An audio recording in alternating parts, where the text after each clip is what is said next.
In this weight loss mindset tip episode, we're exploring how practice plus patience produces proficiency.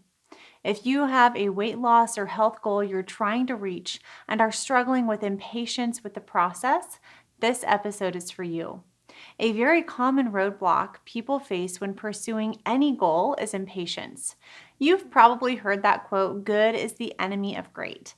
I think impatience is the enemy of great. I don't know about you, but praying for patience is one of the scariest prayers that I know. Because if you're trying to develop more patience, God doesn't just give it to you. Instead, you get challenges. You get events that give you the opportunity to develop more patience. You can't buy patience. You can't shortcut its development. You only get patience through experience. It takes time, but developing patience is a critical skill if you want to lose weight and keep it off. The other skill is practice.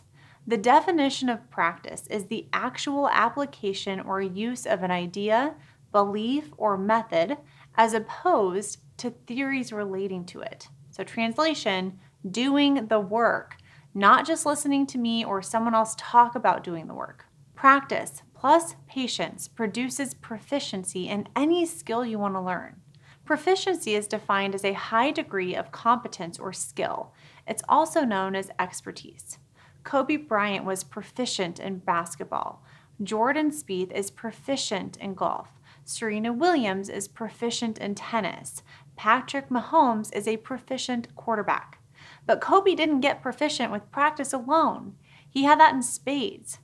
His off-season workout has been called the 666 program because he spent 2 hours running, 2 hours on basketball, and 2 hours weightlifting for a total of 6 hours a day, 6 times a week for 6 months out of the year. That is practice. That is focused, determined, consistent practice. But if he was impatient with his results or impatient with the learning process, he would have quit in middle school. If he hadn't developed the resilience to failure, to losing, to missing a shot, he would have not developed the patience to tolerate the amount of practice it takes to be proficient. My husband and I were watching a golf documentary the other night, and the first episode was about the friendship between Justin Thomas and Jordan Spieth, who is my favorite golfer. They were playing against each other at 13 years old. There were videos of Justin Thomas hitting golf balls like a boss at age 4. These men have been golfing since they were toddlers.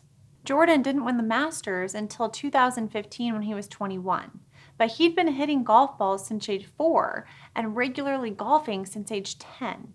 So it took him at least 11 years of dedicated work to win the Masters. 11 years! No one works towards a single goal for 11 years without patience. So if you've been at this weight loss thing for a couple of months and are frustrated that you don't see more progress, be patient. Success doesn't happen overnight. The weight didn't come on overnight, and it's not going to come off overnight either. Remember that patience is a required part of the equation if you want to develop proficiency with your healthy lifestyle. You want things to be easier. You want to eat healthier. You want to stop emotionally eating so much. You want meal planning to be more automatic. You want to work out regularly. You want your sleep dialed in. You want to be in this rhythm of living your healthy lifestyle. You can have all of this. It's just going to take practice and patience. And if you're struggling with either of those factors, ask yourself why. Better yet, journal about it. You'll get to the limiting thoughts faster if you actually put pen to paper and write out your thoughts. Why am I so impatient with weight loss? Why am I so impatient to get my emotional eating under control? Why am I impatient with the scale? What could this delay be trying to teach me? What skills or habits have I yet to develop that are required to get me to the next level? If you're finding yourself impatient, it's likely because you're chasing this end picture that you think will make you happy.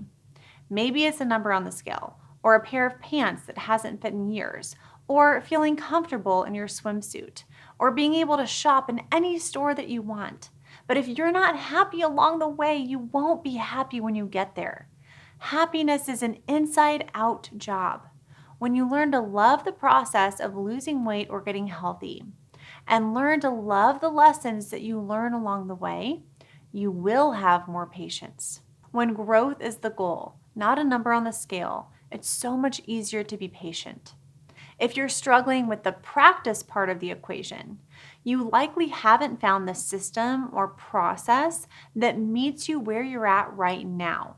For example, if I was to learn basketball and started with Kobe's 666 schedule of practicing 6 days a week, 6 hours a day, 6 months a year, I would fail. That system would not work for me. I would quit and stop trying to learn basketball. You have to develop your own system that meets you right where you're at. Inside of Zivli, we call this your system for success. It's what you do each day, week, and month to keep progressing towards your goals, to develop proficiency with your healthy habits. So my first question for you is, do you have a system at all? As James Clear says, we do not rise to the level of our goals. We fall to the level of our systems. If you don't have a system, you don't have a place from which to optimize. If you do have a system, are you following it? If not, why? Does it need modification? Usually people shoot too high with their system right off the bat. They make a goal to exercise 30 minutes a day, 5 days a week, when a better starting point may be 20 minutes a day, 3 days a week. Be realistic as you set up your practice schedule or system for success. Success for someone else isn't success for you. It has to be personal. To become proficient at living a healthy lifestyle, you'll need systems for each part of your lifestyle: nutrition, fasting, stress management, sleep, and exercise. When just starting on your weight loss journey, it's helpful to start with the lowest hanging fruit of your daily mindset routine and water intake. If you don't already have systems in place, to give yourself at least 15 minutes a day of quiet, peaceful reflection time for gratitude and to set your intentions for the day, start there. If you're not already drinking half of your body weight in ounces of water per day, that's another great initial system to get set up. If you're a Zivli member, use the Zivli habit hierarchy and our system for success to move your way down or up the list to more advanced habits. You can do this. You can develop your systems to get you practicing better. You can learn to love the process and lessons you learn along the way, to embrace the slow progress. You can develop proficiency with your health, but it will take practice and patience. One more thing I want to leave you with today is my favorite prayer in times of impatience. It's called Patient Trust by Pierre Teilhard de Chagrin, and I am sure that I butchered that name for anyone that knows French. It's applicable no matter your faith background. So here's how it goes. Above all, trust in the slow work of God. We are quite naturally impatient in everything to reach the end without delay. We should like to skip the intermediate stages. We are impatient of being on the way to something unknown, something new. And yet it is the law of all progress that it is made by passing through some stages of instability, and that it may take a very long time. And so I think it is with you. Let your ideas mature gradually. Let them grow. Let them shape themselves without undue haste. Don't try to force them on as though you could be today what time, that is to say, grace and circumstances acting on your own goodwill, will make of you tomorrow. Only God could say what this new spirit gradually forming within you will be. Give our Lord the benefit of believing that His hand is leading you, and accept the anxiety of feeling yourself in suspense and incomplete. Hang in there, my friends. I know that there are bumps along this journey to better health. There always will be. Keep doing your best. Keep modifying your system to work for you. Do not give up on yourself. Keep showing up each and every day with a renewed commitment to become the best version of yourself, and appreciate the progress that you make each and every day. I'll talk with you again soon in another episode.